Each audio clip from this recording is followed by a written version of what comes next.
Welcome, chosen ones and children of dawn, to our new exploration, how to speak efficiently.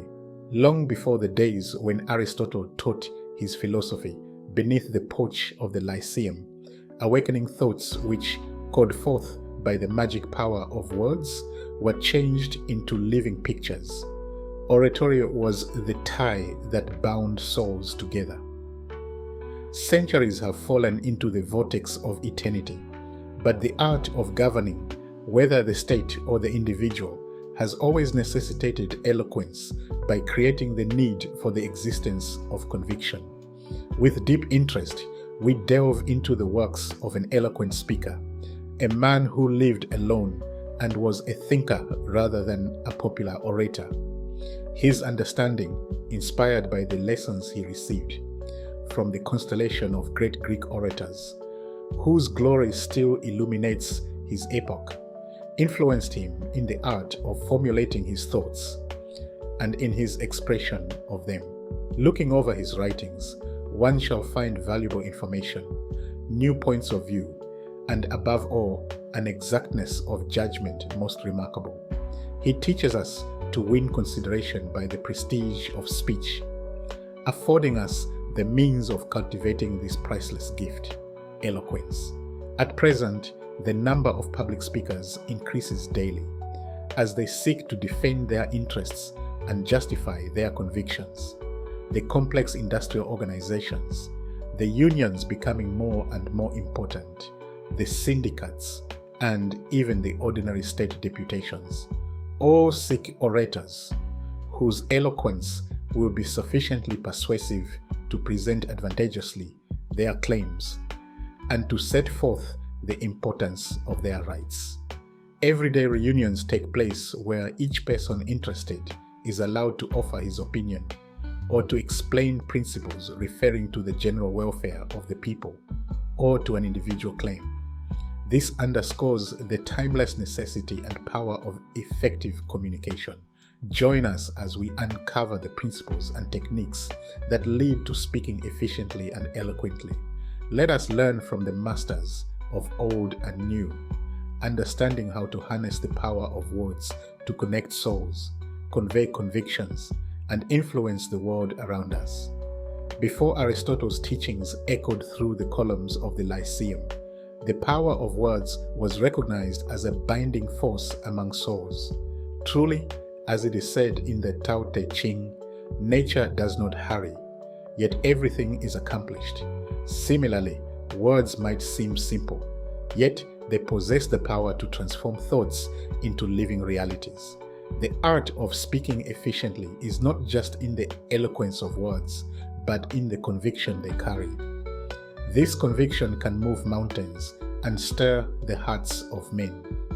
Before Aristotle's teachings echoed through the columns of the Lyceum, the power of words was recognized as a binding force among souls.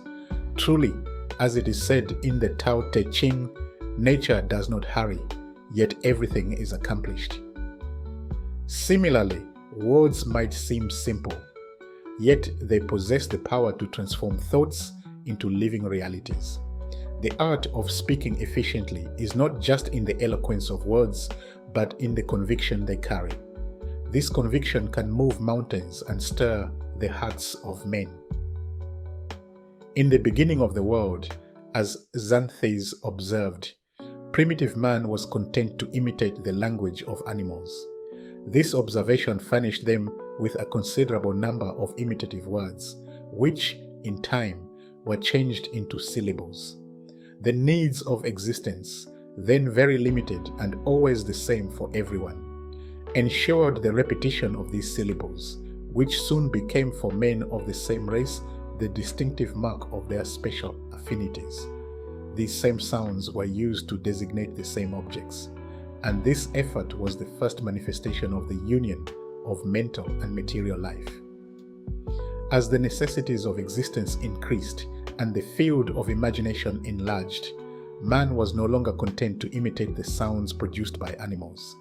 The sound of the waters, the wind, the murmur of brooklets, the rumbling of thunder, in a word, all the impressions that came to them from without were unconsciously received and imitated. In time, these inarticulate cries and disjointed syllables were either united or separated in various ways, forming a variety of syllables better adapted to the evolving mentality, and rendering this union or separation absolutely necessary. Thus, the art of speaking efficiently lies not just in the eloquence of words, but in the conviction they carry. Words might seem simple, yet they possess the power to transform thoughts into living realities. This conviction can move mountains and stir the hearts of men. Language is the association of words, united to form a collection of pictures, whose cohesion, more or less perfect, strengthens or weakens the force of the representative figures. One day, Xanthus tells us, a man went to call on Plato and asked him what was the difference existing between words and language. The philosopher, without replying, pointed with his finger to a plaque hung on the wall representing a goddess with her attributes. Then, rising, he went toward a large vase filled with colored stones, and, picking them up in handfuls, let them fall through his fingers in iridescent cascades. These, said he, are the words or the material elements, and here is the language, he added, showing the plaque, which was nothing more than a mosaic of the most delicate workmanship. These stones, continued the philosopher, are only the elements indispensable to the completion of a picture like the present one. They are to the reproduction of a face what words are to the oration. This profound analogy illustrates that words, when skillfully combined, create language, a powerful tool that goes beyond mere elements to form a cohesive and impactful whole. The spoken word, therefore, is not just about the individual words we use, but about how we weave them together to create a vivid and compelling narrative.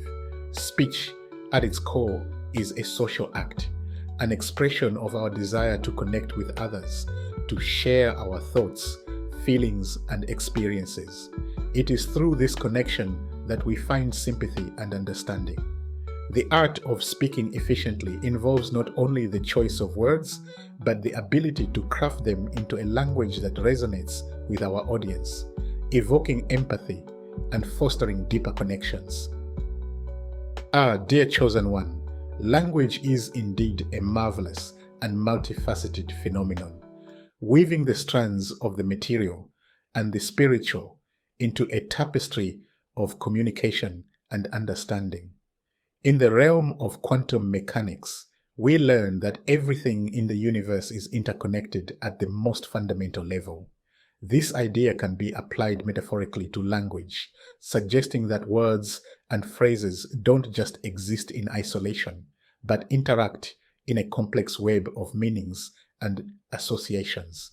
Just as quantum particles exhibit both wave-like and particle-like properties, words too can have varying meanings depending on context and intention. A single word can carry multiple layers of significance, resonating differently with each listener. In quantum physics, entangled particles remain connected, no matter the distance between them. Similarly, language can create connections between people, ideas, and cultures, linking us in a vast network of shared understanding and experience. The principle that the act of observing a particle can change its state can be parallel to the idea that the act of listening to or interpreting language can alter its meaning. The listener's perception, background, and emotions add layers of complexity to the communication. From ancient times, it's been believed that language has a divine or spiritual origin. Many sacred texts demonstrate the power of the spoken word, underscoring its potential to create, heal, and transform. By understanding and embracing these concepts, we can refine our ability to speak efficiently and eloquently. Let us harness the power of words to connect souls, convey our convictions, and influence the world around us. May our journey together illuminate the path to mastering the art of right speech, leading to a more connected and harmonious existence.